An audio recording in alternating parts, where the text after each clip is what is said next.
رضوی طویل عرصے سے علیل تھے۔ تحریک لبیک پاکستان کے سربراہ خادم حسین رضوی انتقال کر گئے ہیں۔ خادم حسین رضوی طویل عرصے سے علیل تھے۔ ایڈیٹر فورم رانا محمد عظیم ہمارے ساتھ موجود ہیں۔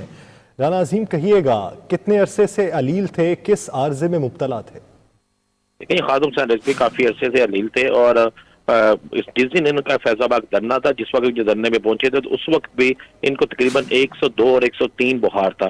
شدید بخار کے باوجود یہ دھرنے میں موجود رہے، وہاں پہ انہوں نے خطاب بھی کیا، اپنے ساتھیوں سے ملتے بھی رہے، اور جیسے وہاں سے واپس لاہور آئے تو اس کے بعد ان کی حالت جو تھی وہ ٹھیک نہیں تھی، بیمار تھے، اور سخت بیماری کی وجہ سے آج تقریباً کچھ دیر قبل ان کا انتقال ہو گیا ہے۔ خادم حسین رضوی جو ہے تحریک لبیک پاکستان کے سربراہ ہے اور جماعت اہل سنت پاکستان کے اہم ترین رہنما ہے۔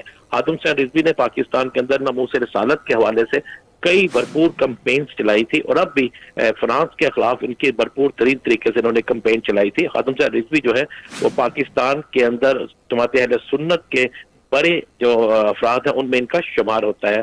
تحریک لبیک پاکستان کے یہ سربراہ ہیں خادم حسین رضوی، جو کہ انتقال فرما گئے۔ تو رانا عظیم، یہ کہیے گا ان کے نماز جنازہ کے حوالے سے کیا کوئی اطلاعات سامنے آئی ہیں؟ نہیں، ابھی تک نماز جنازہ کے حوالے سے اعلان نہیں کیا گیا۔ کچھ ہی دیر بعد ان کی شورا کے لوگ بیٹھیں گے، جس کے بعد نماز جنازہ کے حوالے سے باقاعدہ اعلان کیا جائے گا۔ تو ان کی وفات لاہور میں ہی ہوئی؟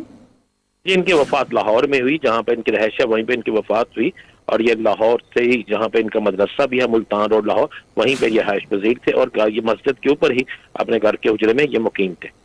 صحیح، بہت شکریہ رانا محمد عظیم اس حوالے سے آگاہ کرنے کے لیے۔ ناظرین، آپ کو بتاتے چلیں تحریک لبیک پاکستان کے سربراہ خادم حسین رضوی انتقال کر گئے ہیں۔ خادم حسین رضوی 22 جون 1966 کو ضلع اٹک میں حاجی سالت کے حوالے سے جد و جہد کرتے رہے، اپنے کارکنان کو اکٹھا کرتے رہے۔ خادم حسین رضوی نے ابتدائی تعلیم میں اپنے گاؤں کے اسکول سے حاصل کی، اس کے بعد دینی تعلیم کے لیے ضلع جہلم چلے گئے۔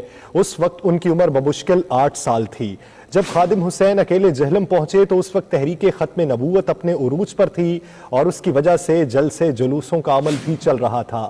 وہیں سے زندگی کا دھارا بدلا اور تحریک لبیک پاکستان میں شامل ہو گئے۔ رانا محمد عظیم پھر سے ہمارے ساتھ ہی موجود ہیں۔ رانا صاحب، یہ کہیے گا کہ انتقال کے بعد کیا کوئی اعلیٰ شخصیات، معروف شخصیات تعزیت کے لیے پہنچی ہیں؟ دیکھیں، یہ ابھی مختلف شخصیات جو ہیں وہاں پہنچنا شروع ہو گئی ہیں۔ کچھ دیر پہلے وفات ہوئی، اور خادم حسین رضوی کی وفات کا چونکہ ابھی تک باقاعدہ طور پر کھل کے اعلان نہیں کیا گیا تھا، کچھ دیر پہلے یہ اعلان کیا گیا ہے، جس کے بعد اب مختلف لوگ جو ہیں وہاں پہ پہنچنا شروع ہو گئے ہیں۔ اس وقت بہت زیادہ ان کے تحریکی ساتھی جو ہیں، جو تحریک لبیک کے کارکن ہیں، وہ ان کی رہائش گاہ پر پہنچنا شروع ہو گئے ہیں، اور ان کی کچھ دیر بعد ہی باقاعدہ اعلان کر دیا جائے گا کہ ان کی نماز جنازہ کس وقت ادا کی جائے گی۔ پھر اس میں پاکستان بھر سے جو ہے وہ لوگ شرکت کریں گے، اور ملک کی معروف سیاسی، سماجی اور دینی شخصیات جو ہیں وہ بھی اس میں شرکت کریں گی۔ چونکہ خادم حسین رضوی جو ہیں وہ پاکستان کے اندر علماء کرام میں اور پیران جو ہے ان میں ان کا ایک خاص مقام تھا۔ مشائخ جو ہے وہ ان سے آ کر ملتے تھے اور ان سے ان کی گفتگو سنتے تھے، ان کو بڑی بڑی محافل میں بلایا جاتا تھا۔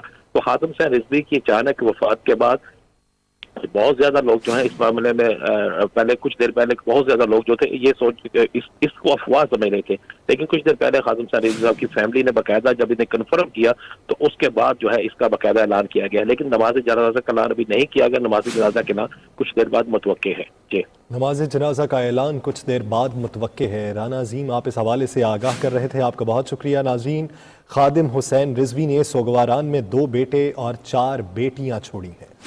علیل تھے۔ مزید تفصیلات جانیں گے بول نیوز کے نمائندے سدھیر چودھری سے۔ جی سدھیر، آگاہ کیجیے گا۔ جی بالکل، تحریک لبیک یا رسول اللہ کے بانی خادم حسین رضوی انتقال کر گئے ہیں۔ انہیں بے ہوشی کی حالت میں فاروق ہسپتال علامہ اقبال ٹاؤن برانچ میں لایا گیا، جہاں ڈاکٹروں نے ان کی موت کی تصدیق کر دی ہے۔ جب خادم حسین رضوی کو ہسپتال میں داخل کرایا گیا تو ان کے ساتھ کچھ لوگ تھے جنہوں نے کہا کہ علامہ صاحب کی حالت جو ہے وہ ٹھیک نہیں ہے، فوراً ان کو جب ڈاکٹرز نے ان کو چیک کیا تو وہ ان کی باڈی جو ہے وہ بے جان تھی، اور انہوں نے تصدیق کی کہ ان کی موت کچھ دیر پہلے واقع ہو چکی ہے۔ موت کی وجہ ابھی تک معلوم نہیں ہو سکی۔ ڈاکٹرز کا کہنا ہے کہ موت کی وجہ پوسٹ مارٹم کے بعد ہی ہوگی۔ سدھیر چودھری، اس حوالے سے آپ ہمیں آگاہ کر رہے تھے، آپ کو بہت شکریہ۔ یہاں پر حسین رضوی گزشتہ کافی عرصے سے علیل تھے۔ مزید تفصیلات جانیں گے بول نیوز کے نمائندے سدھیر چودھری سے۔